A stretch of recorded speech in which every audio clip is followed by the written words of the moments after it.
سب سے پہلے آپ کو اپڈیٹ کریں گے کرم کی صورتحال کے حوالے سے۔ کرم میں راستوں کی بندش کا 84واں روز ہے۔ اشیاء خورنوش اور ادویات کی قلت سنگین رخ اختیار کر گئی ہے۔ سول سوسائٹی نے دعویٰ کیا کہ ادویات کی قلت سے اب تک 128 بچوں سمیت 200 افراد کی اموات ہو چکی ہیں۔ پارا چنار میں 4 مقامات پر مسلسل دھرنے جاری ہیں۔ کل صبح 11 بجے جرگہ طلب کر لیا گیا۔ فریقین کے درمیان معاہدے پر دستخط کا امکان ہے۔ کراچی میں بھی پارا چنار کی صورتحال کے خلاف 10 سے زائد مقامات پر مسلسل دھرنے جاری ہیں۔ گلگت کی ضمیر عباس چوک اور ملتان کی نواں شہر چوک پر بھی احتجاج جاری ہے۔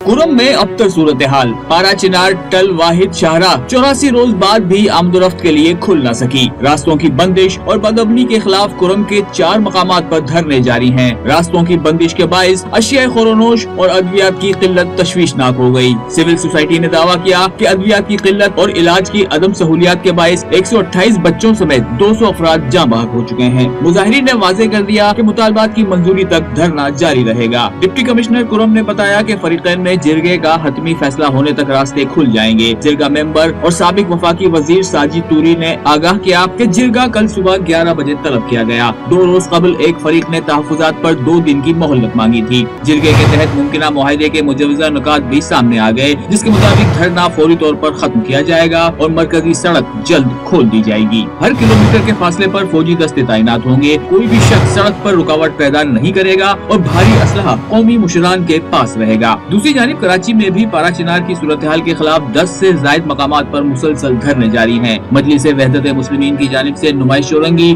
گلستان جوہر، ملی نیشنل ہائی وے، عباس ٹاؤن، عائشہ منزل سمیت دیگر سڑکوں پر احتجاج کیا جا رہا ہے۔ MWM نے واضح کر دیا کہ پارا چنار میں جاری دھرنے تک سڑکوں پر موجود رہیں گے۔ دھرنوں کے باعث مختلف علاقوں میں ٹریفک کی روانی شدید متاثر ہے۔